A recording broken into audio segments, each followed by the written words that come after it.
তো ভিউয়ার্স দেখেন আপনারা এই গাড়িটার মধ্যে তো আগুন লাগছে। আগুন লাগলে কিছুমান মাইনষে কইতাছে যে পানি দেন, কিছুমান মাইনষে কইতাছে ধুলা দেন। তো এরকম আগুন লাগলে মানে গাড়িটা রিক্সি হয়।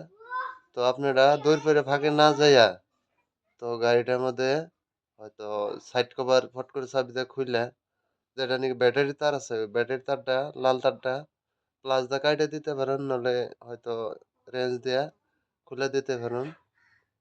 তো খুলে দিলে ওই আগুনটা নিভে যাবো গা। অ্যাকচুয়ালি মানে কি ব্যাটারি থেকে ব্যাটারি ফিউজটা খুলে দিলে আর আগুন ধরার মানে চান্স থাকে না। হয়তো ব্রাস্টিং হবো না। তো আপনি এটা ভিডিওটা বেশি, বেশি করে শেয়ার করবেন। যে হয়তো কারো গাড়ি যদি এভাবে যে আগুন ধরে বা হয়, তো আপনি এটা সাইড কভার খুলে ব্যাটারির তারটা কাইটা দিবেন। দেখবেন আপনার আগুন গাড়ির মধ্যে আগুন ধোঁয়া আহা বন্ধ হয়ে যাবো গা। ঠিক আছে? আশা রাখছি ভিডিওটা ভালো লাগছে। শেয়ার করে দিবেন, অন্যজনের দেখার সুযোগ করে দিবেন। ভালো থাকেন। ধন্যবাদ।